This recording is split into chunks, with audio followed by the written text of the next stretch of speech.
step as you go aboard. Fire six coolers are now on board. That next camera bags and other objects will be subject to inspection. Thank you. Thank you. We hope you enjoy your tour through the amazing Soo Locks.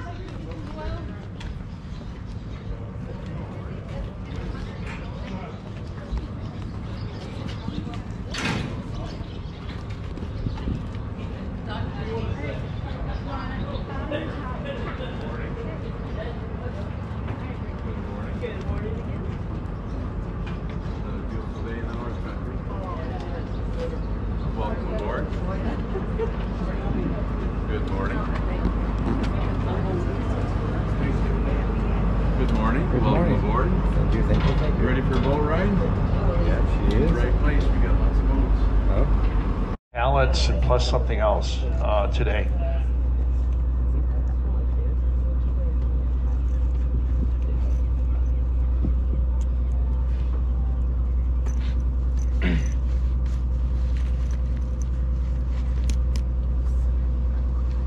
Good morning, ladies and gentlemen, boys and girls. Welcome aboard the Diesel Vessel Holiday. We'd like to thank you for choosing to sail the original Soo Locks boat tours for your maritime adventure. Captain Jim introduced himself, and our engineer, of course, is Sheila, and I'm Dave, your narrator. We're all glad you joined us. We'll be showing you some of the sights on the St. Mary's River today and telling you many interesting facts about them. Before we get into our safety messages, we want to recognize any active duty military, veterans, first responders, and their families who are with us today. Thank you for the sacrifices you have made and for all that you do for our communities and our country. Always use the handrail on the stairway. We ask that you remain seated while we're making our approach to the locks and when we return to the dock. Because accidents can happen so quickly, especially in an unfamiliar place, children must always be supervised while on the vessel. Do not allow children on the lower deck without your adult supervision. On behalf of the environment, we ask that you not throw paper or other debris over the side or onto the decks. There are waste baskets available for your convenience, for trash and for returnable pop cans. Michigan is a can deposit state. Please do not throw trash into the pop can container. There's no smoking, use of tobacco, or vaping on the boat. Life preservers are located under the green benches on the upper deck and the overhead storage area of the lower deck. Instruction sheets showing you how the life jackets are worn are located at the top of the stairway on the upper deck and up forward on the lower deck. In the unlikely event that we need to abandon ship, follow the directions of the captain and the crew. Everyone will don a personal flotation device, proceed to the lower deck, and exit the boat using the access doors on the port and or starboard side of the vessel. Clean restrooms, as we call them aboard ship, heads are also located on the lower deck, to the right of the stairs. Please do not operate the windows on the lower deck. Contact a crew member to have a window open or closed.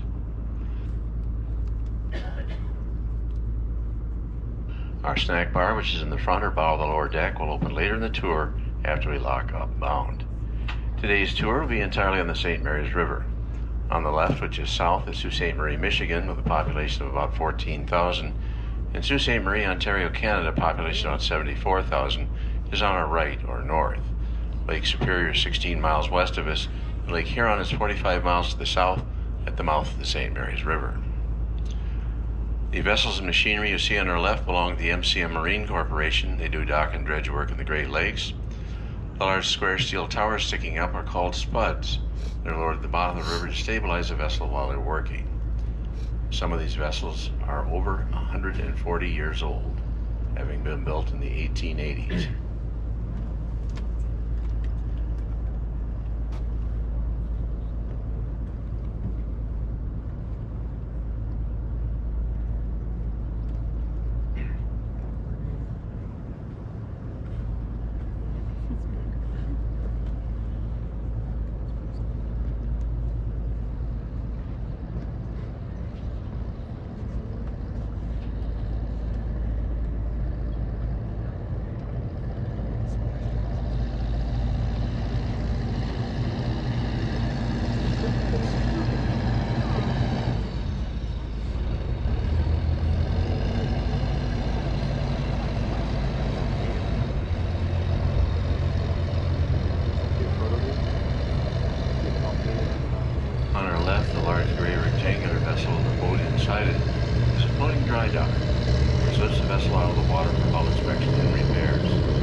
Great Lakes Towing Company tug in there called Missouri.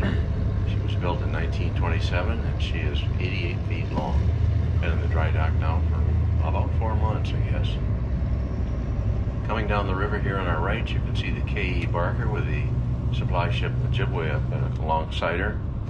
The Barker was built in 1952. She's 767 feet long, 70 feet wide, carries a cargo of 25,900 tons, and she is downbound with a load of taconite iron ore pellets.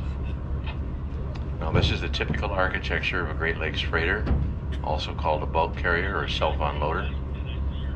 At the bottom of the cargo hold is a conveyor system, moves the cargo aft to an elevator. The elevator brings it up to the on-deck conveyor, which you can see suspended above the main deck. That conveyor system can be swung out a little over 90 degrees in either direction to offload their cargo onto a pier or another vessel if necessary. The captain's going to take us out there a little closer. Now the Ojibwe has come alongside the Barker, and the crew on the Barker passed them what is called a sea painter. That's a line that comes off the big ship to the bow of the Ojibwe. That line will cause the Ojibwe to come up against the hull.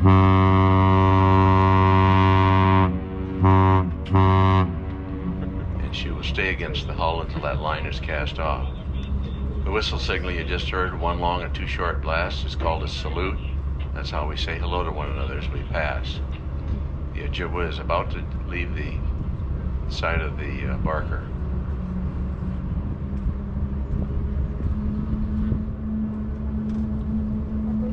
Now on the bow of the Barker you can see a round symbol with a propeller in it. This is an indication that she has a bow thruster. She also has a stern thruster. Now they're very handy. You can push yourself against a pier or push yourself away. They're useful for navigating in narrow channels. Now some vessels will only have a bow thruster, others don't. And she is about to move away.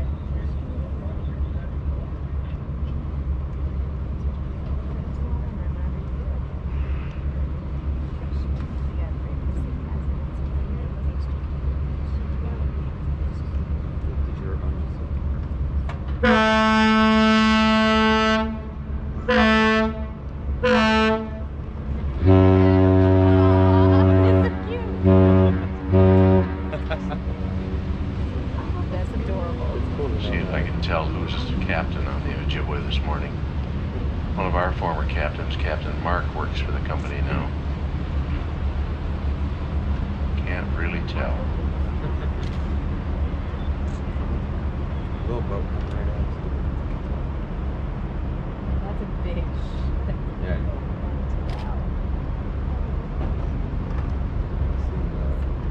The yellow boat is the other symbol. We're going to go back over here closer to the Michigan shoreline. Make sure that's what's going Ahead of us and to our left, there are two projects going on here. The slip that's cut into the shoreline, that's perpendicular to our course, is an old city dock that was allowed to get into a very decrepit state. It was unusable. The companies that are doing the lock project said, hey, we'll fix this up for you if we can use it till the year 2030 when we finish the lock job. So the city said, yes, go right ahead. So they've done extensive work here, and I think they've got more to do, but they have done extensive work, and the city will be rubbing its hands together with glee over this. Now the other project that's going on, you can see the steel revetment driven into the bottom of the river here ahead of us. This is the carbide dock. Union Carbide had a big plant here from 1900 to 1960. They made acetylene gas and calcium carbide. The pier has been in very bad shape, again, city-owned, and they got a grant to refurbish it. And what they're doing here, they're putting in this revetment and put a concrete cap on it, and they'll also turn it into a park-like atmosphere, and then they're going to put in heavy-duty electric connections so that the cruise ships can tie up here and tie into the infrastructure without having to run their diesel generators. The pier can also be used for larger vessels that are having problems, mechanical problems or emergency. They can tie up here also.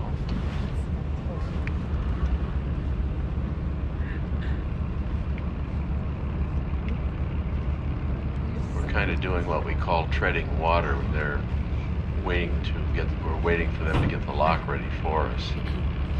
There's a vessel downbound in MacArthur, the lock we're going to use, and they have to come out first.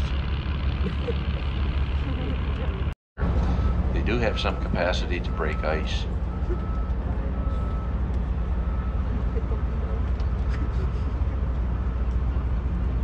The new building to our left is the Lake Superior State University Center for Freshwater Research and Education. The building provides space for research on fish culture and fish health, a K-12 discovery room, public outreach area, an outdoor educational park, and office space for researchers, as well as the Office for the United States Coast Guard National Center of Expertise, which will examine the impact of oil spills in freshwater environments, such as the Great Lakes and the St. Mary's River system. The Great Lakes Discovery Center inside the building is open for visitors.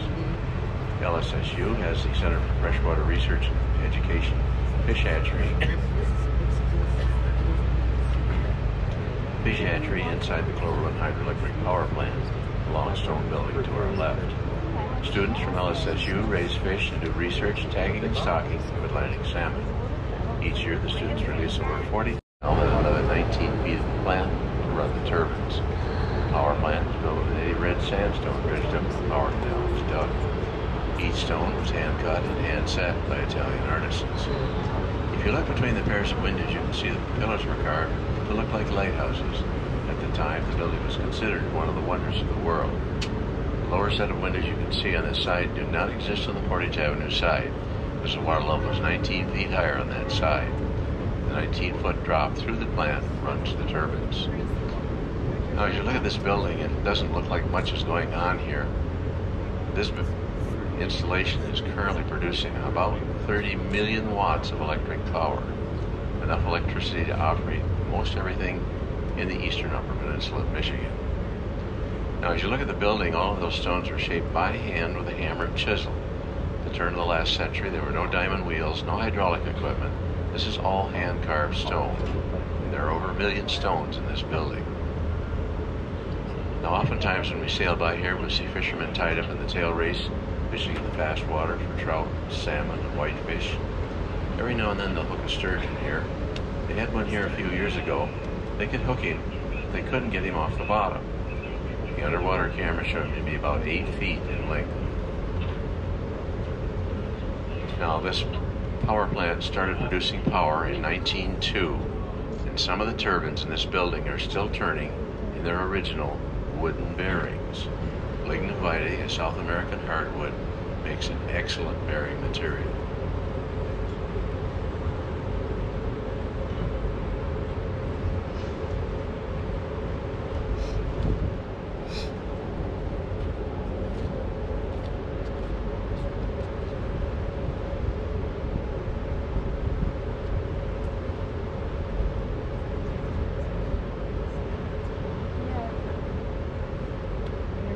Oh, there's the tower. Oh, okay. Right? Yeah, that was exactly that. There's some other towers. Like the Valley Bridge.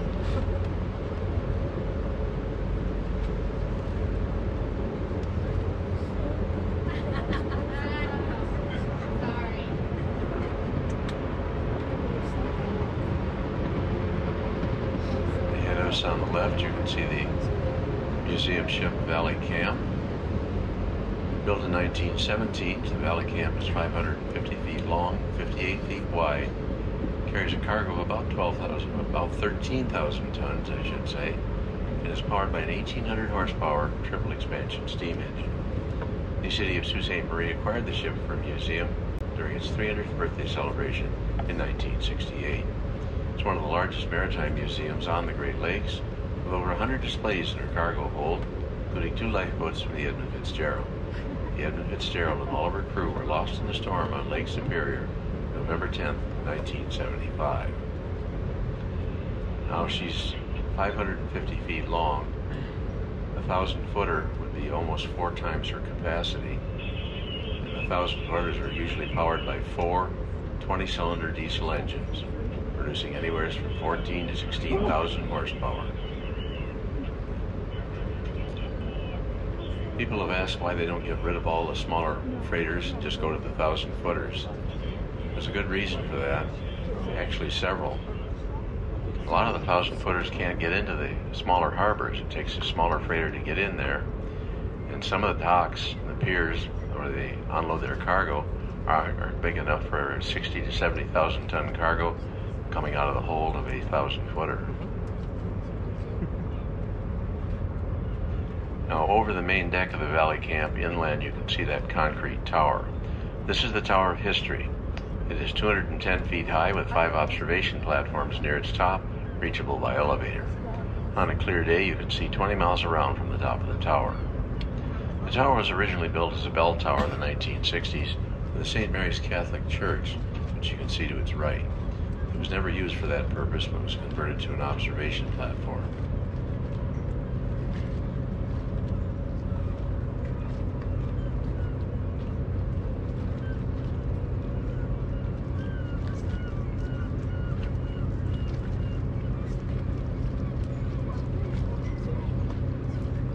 City Marina are some of Michigan's oldest buildings. The smaller White House was the home of Irish fur trader John Johnston, and his Ojibwe wife Ningay is the second oldest residence in the state after the Biddle House on Mackinac Island. Now, if you want to have a lucrative fur trade, the best thing to do is to marry the chief's daughter. That's exactly what he did.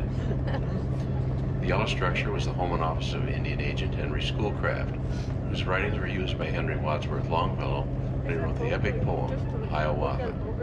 The Upper Peninsula's first Catholic bishop, Frederick Verga, lived in the Brown House. The Green Building was the office of the Kemp Coal Company from 1890 to 1960, operating the Great Lakes.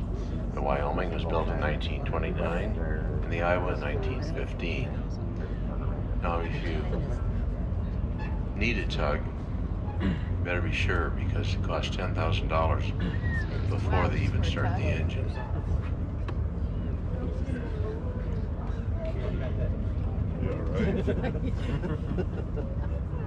U.S. Coast Guard Sector Sault Ste. Marie is one of the largest on the Great Lakes. It is responsible for search and rescue, marine safety, port operations, and vessel inspections on Lake Superior, northern Lake Huron, and northern Lake Michigan.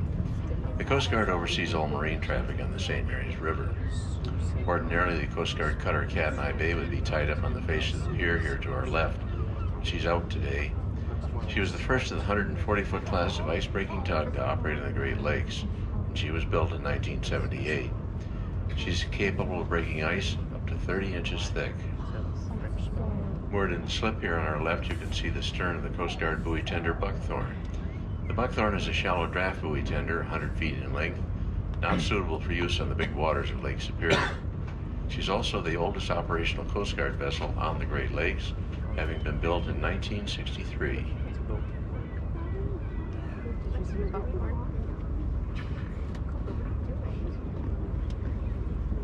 Look out.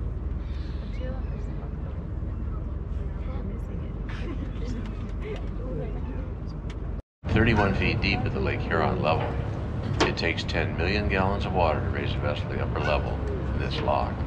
Lock number 2, which opened in 1969, is the biggest of the locks. It is named for General Orlando M. Poe of the United States Army Corps of Engineers. The lock is 1,200 feet long, 110 feet wide, and 32 feet deep at the Lake Huron level.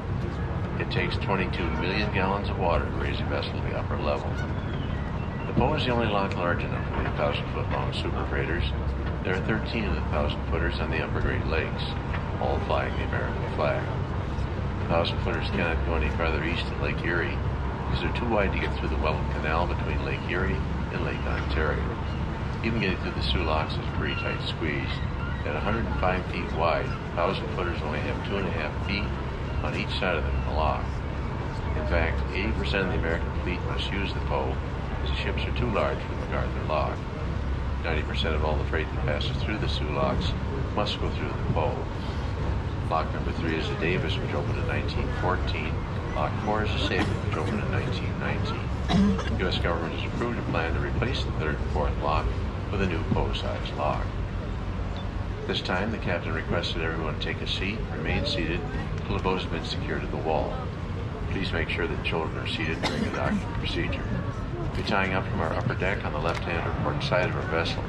We ask you to stay well clear of the mooring lines and the yellow painted areas on the deck while we're in the lock.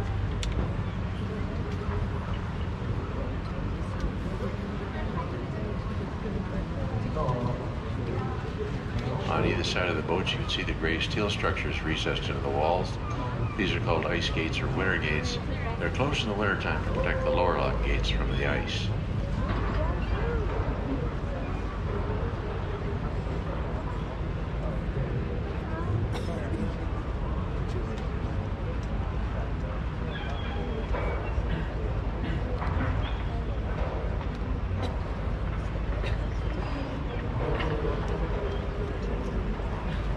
And we're now entering the MacArthur Lock.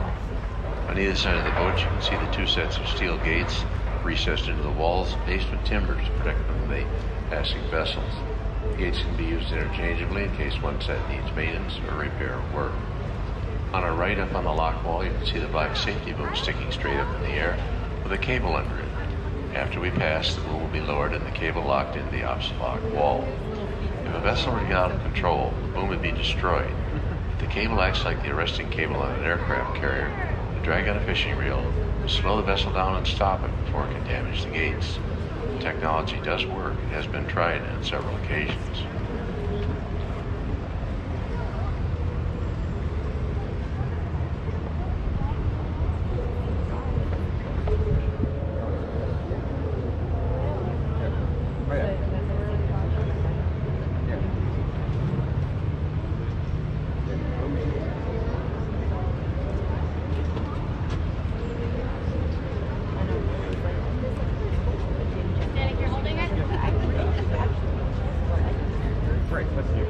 They like water and stuff.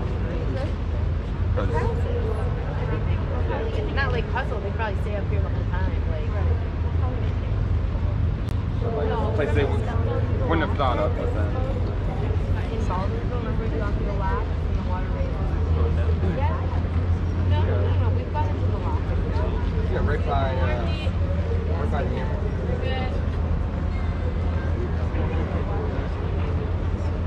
No, I gotta throw this to Josh on the lock.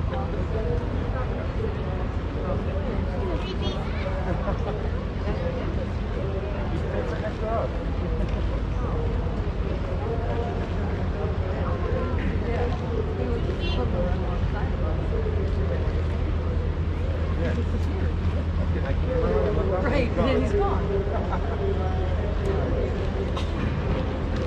On a foot drink, you're good.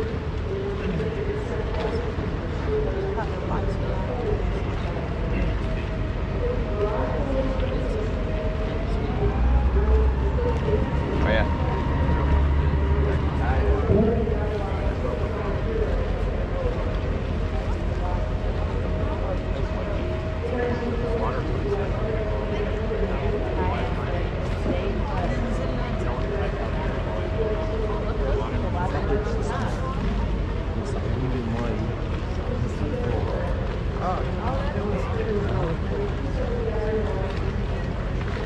That's all that is up there, just like an observation deck of fish. Oh.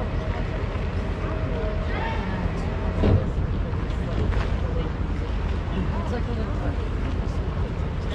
Yeah.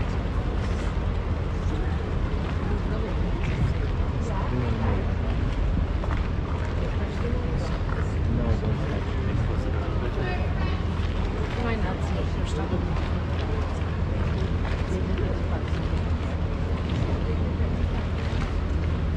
Ladies and gentlemen, boys and girls, we are secured to the MacArthur Lock, and you're free to move about. You're going to watch the gates behind us. They're going to be shutting here if they're not shutting already.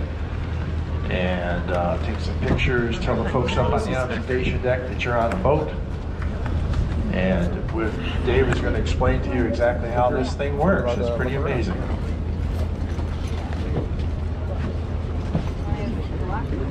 Oh, sorry.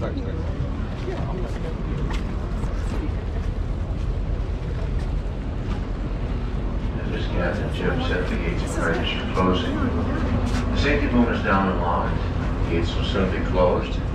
Now, how does a lock work? Deep underground under the gates ahead of us and behind us are large valves. These valves open into tunnels under the floor of this lock. These tunnels are large enough to drive a pickup truck through them. The tunnels under the floor of the pole lock to our right are large enough to drive a tractor trailer rig through them. In the roof of the tunnels, which is the floor of this lock, are openings about the size of a large suitcase. They will close the valves under the gates behind us, open the valves under the gates ahead of us, allowing water to flow into the tunnels up to the holes in the floor, filling us from underneath with 10 million gallons of water. Now this lock was built for speed. It can fill a granite in 8 minutes. No pumps are ever used. The water is all pulled by gravity. In a few minutes, you'll see smooth pools forming on the surface of the water, giving an indication where some of those holes are located. We usually get about a 10 or 12 minute filler drain. They don't like to hustle the old equipment.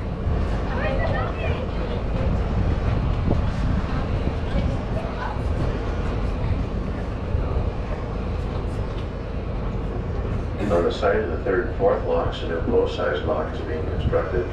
A $3.2 billion Senate-approved lock is in the process of being built. It will bring an estimated 15,000 workers to the area. Michigan has committed $52 million to the new lock project. This project is expected to take anywhere between 7 to 10 years. The new lock will mirror the dimensions of the bow. Phase 1 of the new lock project began in May of 2020. It was a $32 million contract to dredge the upper canal. For the vessel today to use the new lock, they had to deepen the upper approaches to the old third and fourth locks. A company called Trade West from Mesquite, Nevada was awarded this contract. And they worked to deepen the approach by 16 feet, breaking into the sandstone bedrock. You see that big long wooden Phase 1 bar? was completed in June of 2022. Watch that and see how the Phase- where the water level Phase is 1 right was now. completed in June And of then see how the 2022. difference between the How many water numbers level here? and that bar. Phase 2 contract for the new lock has been awarded to both Pocosi and Western Ohio, and El Barisi from Southfield, Michigan. This contract consists of $160 Just million find something funding stationary. to stabilize the existing that mean? approach walls. Something Lock that's not vessels gonna tie up the move weight like and that. turn to lock down bound through the new Bottom, lock. and you'll see. This phase the water began in level. 2021, said to be completed by the summer of 2022. Phase 3 is the construction of the new lock chamber. And for raw materials. 85% of the iron ore used to build the ships, the tanks, and the guns came through the Soo Locks during the war. In 1881, the U.S. federal government took over the operation of the Soo Locks.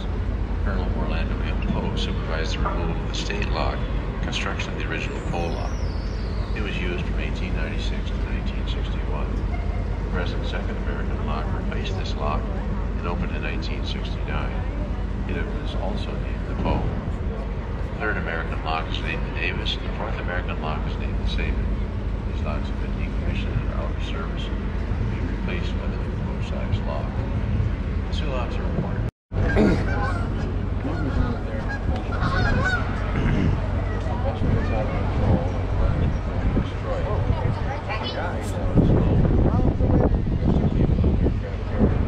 The idea is to slow a vessel down before they damage the gates. It'd be a matter of Where's the bag? control someone on the ship and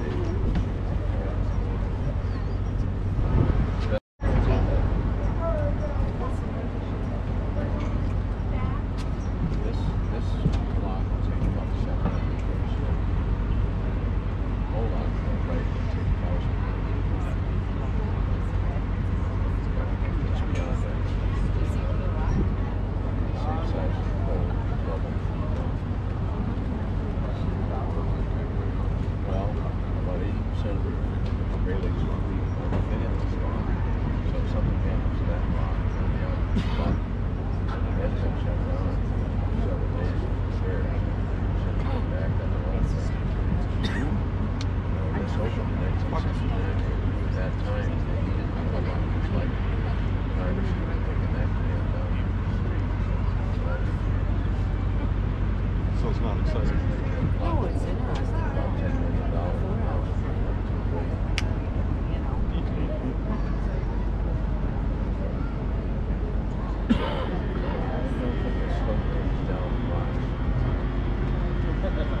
I know. It's so obvious you missed it. Right. It's so obvious you missed it. Legislation.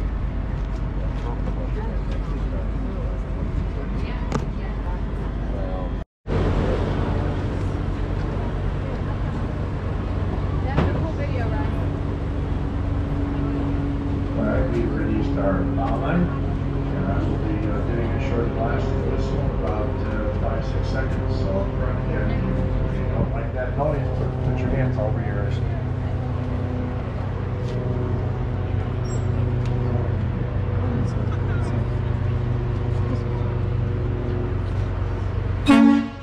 Mike, this is the original Soo Lock boat tour. We are operating on the Dock 1, which is a mile west of the Valley Camp Museum ship. I'm sorry, a mile east of the Valley Camp. 30 miles northwest of here, November 10th, 1975, the loss of all hands. She lies at 535 feet of water. Ahead of us is the International Highway Bridge, which opened to traffic in 1962, replacing the ferry service that operated below the locks. This bridge is the only international crossing between Fort Huron, Michigan, and Sarnia, Ontario, 350 miles to the south, and the Ontario-Minnesota border, 580 miles to the west. It took 2 years to build and is almost 3 miles long.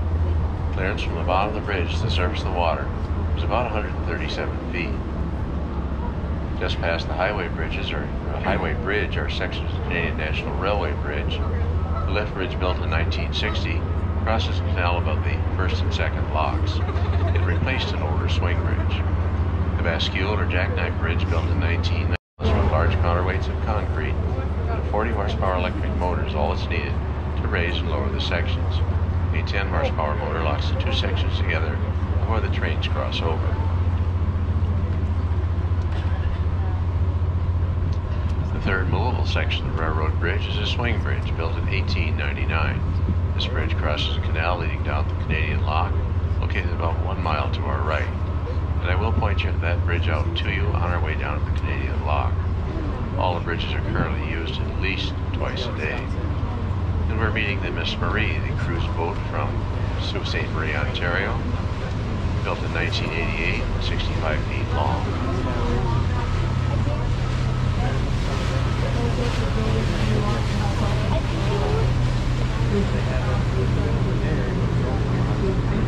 The next main point of interest on our tour will be the Algoma Steel Plant on the Canadian side of the river. We'll be arriving there in about 15 minutes. We invite you to sit back and relax and enjoy the boat ride on the upper St. Mary's River. If you would care for refreshments from our snack bar, the snack bar is now open. It's in the bow or very front portion of the lower deck. This is the only time the snack bar will be open on our tour today. The snack bar serves hot coffee, hot tea, hot chocolate, a variety of chips and candy bars, chocolate chip cookies, ice cold Pepsi products, and a bottle of water.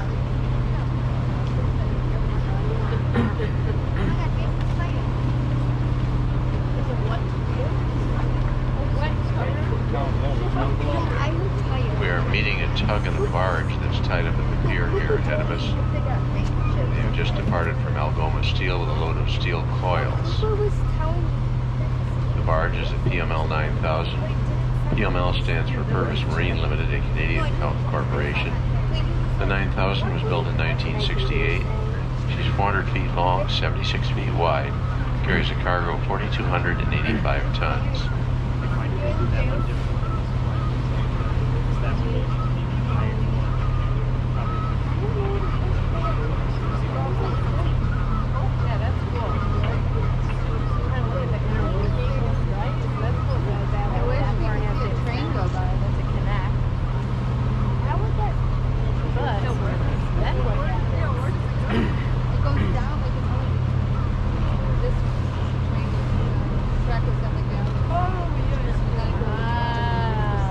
What you're looking at here is going to be delivered to likely the port city of Detroit, Windsor, Ontario, possibly Milwaukee, Wisconsin, Calumet, Illinois. Maybe looking at your next automobile, possibly a washer, dryer, or refrigerator.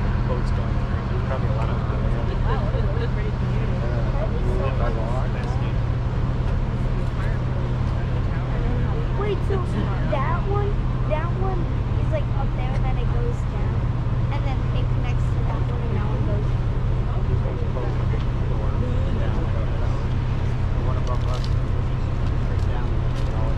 long is the Wilfred M. Cohen, built in 1947, 102 feet long and 28 feet wide.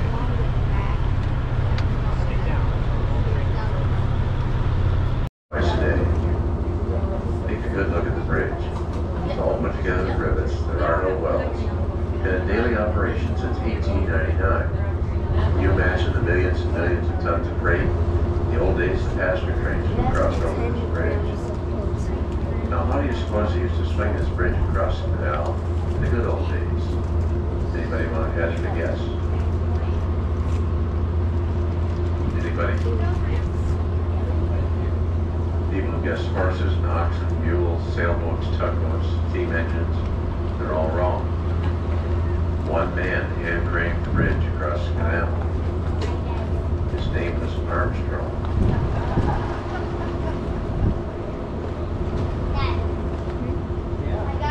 It's quite true, one man did hand crank the bridge across the canal. Back in the good old days, there were lots and lots of freighters and lots of passenger boats, freight trains, and passenger trains in this area.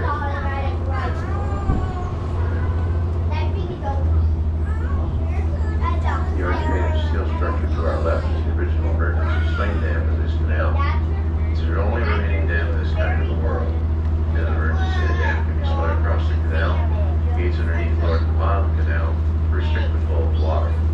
This dam was used once on June 9, 1909, but an accident occurred and it was locked. Now historically known as the Great Accident of June 9, 1909. Here's what happened. The Canadian passenger boat Assiniboia was tied up in the waters at the upper level, Lake Superior level. And the American freighter Crescent City was entering the lock behind her. Another freighter, American freighter, Harry G. Walker, was approaching the pier leading up to the Canadian lock, the Lake Huron level. The Walker was supposed to wait her turn, land at the pier, and go upbound. But there was a mix-up in communication between the captain of the Walker and the engine room. When the captain called for full steam astern, the chief engineer put the ship full steam ahead, crashing through the lower gates. The lower gates were broken open, there was a violent rush of water. The Assiniboia and the Crescent City ricocheted out of the lock at an estimated speed of 40 miles per hour. There was no loss of life. The ships were pretty well broken. Paper mill went out of business about 14 years ago. It has almost been completely demolished. The historic preservation laws of Canada will now allow them to tear these cut stone buildings down. This time, the captain requested everyone take a seat, remain seated until the boat has been secured to the wall. We're tying up our upper deck on the right-hand or starboard side of our vessel. We ask you to stay well clear of the mooring lines and yellow painted the areas on the deck along with the lock. And we're now entering the old Canadian lock. You see the wooden gates on either side of the boat. Along no buildings, house equipment we used to open and close the gates and the valves at this end. None of this is used any longer. We give an indication about how much longer the old lock was than the new one. Again, the old lock was 900 feet long. The new one being 220 feet in length.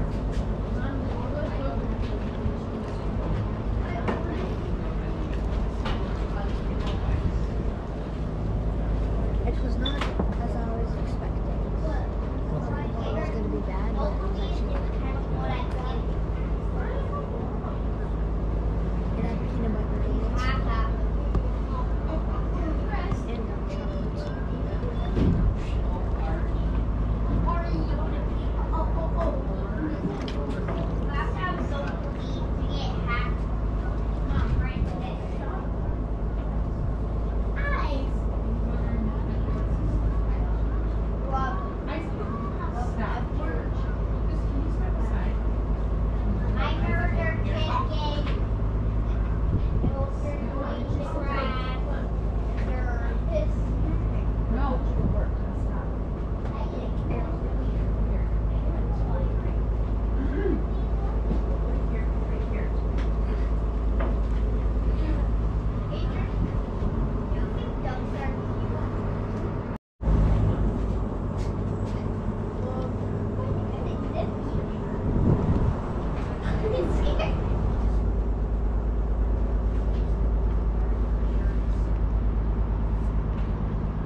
steel and steel to concrete.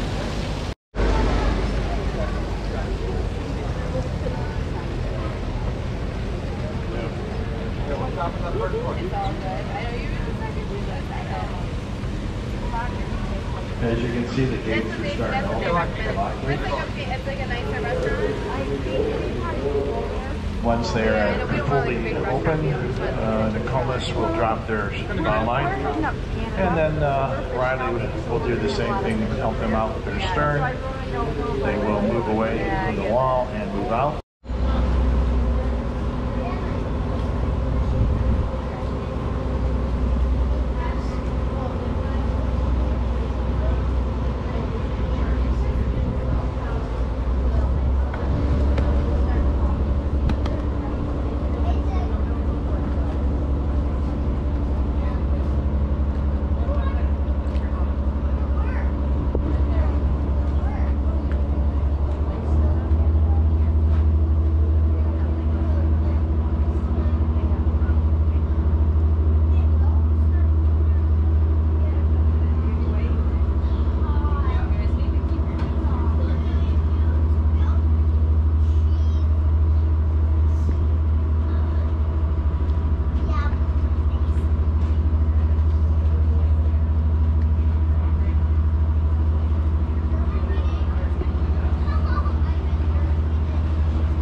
the rapids of the St. Mary's River.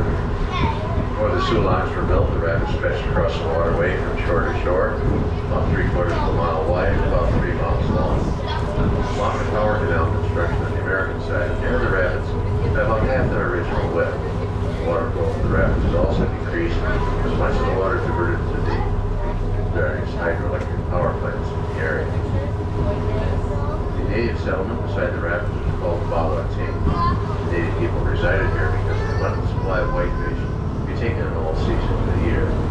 The name Bawatine is said to be placed by the rapids in a joke. When the French came in the 1600s, they called this area the Soo, with a shallow waterfall or rapids.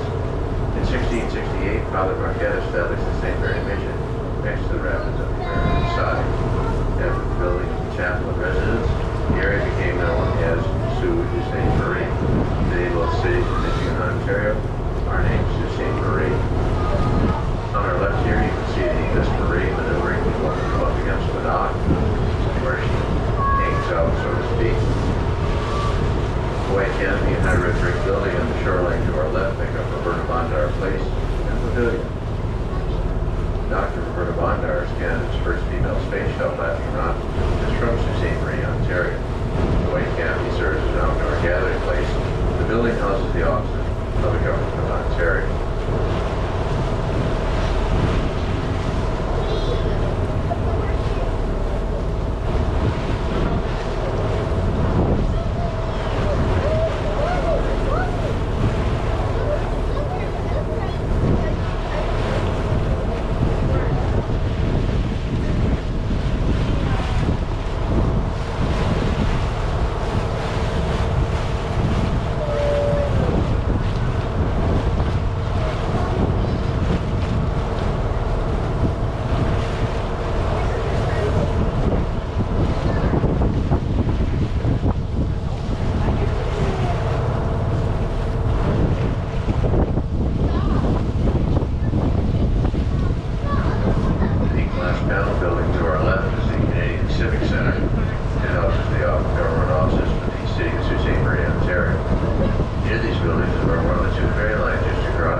from England.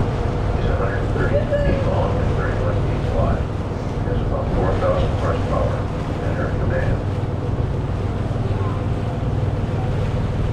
On the stern of the Alpha Nova, you can see the orange self-launching lifeboat. The crew are all had to abandon the ship. They all get in the lifeboat, pull a lever, and it will launch itself. Now you can see how high it is above the water. You've seen training videos of launching these things because the water has tremendous crash. The crew sits in the lifeboat with their back to the MacArthur bow and the seats at rest. Also have a harness, so the impact pushes them into the seat instead of the harness. Like Rogers. Tied up behind the Alpha Nova is something called the Reliance. Reliance is the largest substation here. She's 148 feet long and 35 feet wide. She was built in Norway in 1979.